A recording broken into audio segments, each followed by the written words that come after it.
नमस्कार, मैं हूं श्रीकांत प्रत्यूष और आप देख रहे हैं citypostlive.com। आपको पता है कि बिहार विधानसभा का बजट सत्र चल रहा है। आज सत्र का दूसरा दिन है। बिहार के वित्त मंत्री सुशील कुमार मोदी बिहार का बजट पेश कर रहे हैं। वित्त मंत्री बजट पेश करने के दौरान पूरी तरह से शायराना अंदाज में नजर आए और हर 5 मिनट के बाद एक शेर व शायरी करते नजर आए।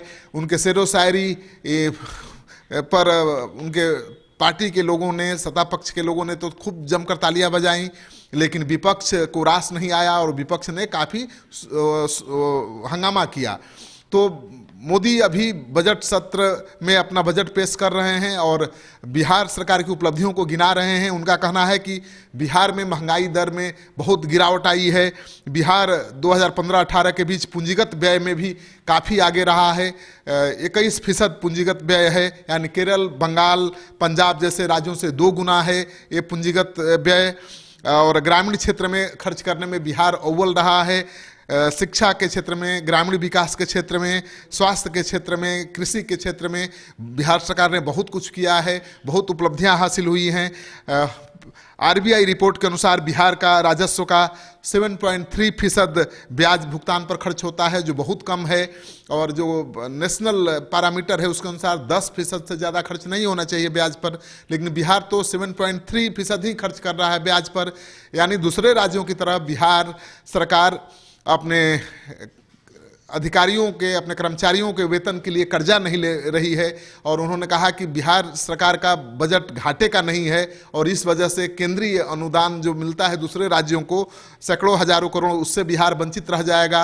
अगर घाटे का बजट होता तो शायद केंद्र से दूसरे राज्यों की तरह बिहार को भी लाखों करोड़ों की राशि मिलती, लेकिन बिहार का बजट घाटे का नहीं है, इसलिए बिहार को महरूम रहना पड़ेगा, वो अनुदान नहीं मिल पाएगा।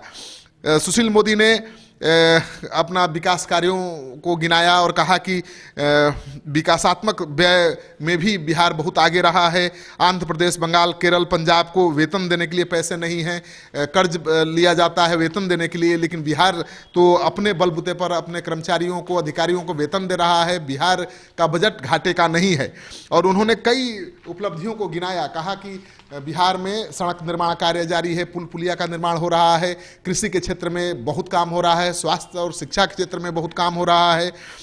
हम घाटे में नहीं हैं, इसलिए केंद्र से हजारों करोड़ का अनुदान नहीं मिल पाएगा। तो इस पर खुशी व्यक्त करना चाहिए, दुखी होने की जरूरत नहीं है, क्योंकि बिहार सरकार का जो वित्तीय प्रबंधन है वो बहुत ही अच्छा है और देश दुनिया में उसकी तारीफ हो रही है। बिहार का विकास दर भी बहुत अच्छा है, यानी 11% बिहार का विकास दर है, जो बहुत ही अच्छा माना जाएगा। देश के जो अग्रणी राज्य हैं उनकी विकास दर से भी ज़्यादा है। लेकिन इसी पर उन्होंने कहा कि इतना विकास दर बढ़ गया बिहार का, लेकिन विपक्ष को विकास दर दिखता ही नहीं है, विकास दिखता ही नहीं है। और उन्होंने शेरो शायराना अंदाज में जवाब दिया, विपक्ष पर कटाक्ष किया, कहा कि नज़र को बदलो तो नज़ारे बदल जाते हैं, नज़र को बदलो तो नज़ारे बदल जाते हैं, सोच को बदल लो तो सितारे बदल जाते हैं। कश्तियाँ बदलने की ज़रूरत नहीं, कश्तियाँ बदलने की ज़रूरत नहीं, दिशा बदल लो तो किनारे मिल जाते हैं। तो सुशील मोदी का जो शायराना अंदाज था विपक्ष को बिल्कुल रास नहीं आया। विपक्ष ने काफ़ी हंगामा मचाया, लेकिन वो बोलते रहे और अपनी सरकार की उपलब्धियों को गिनाते रहे।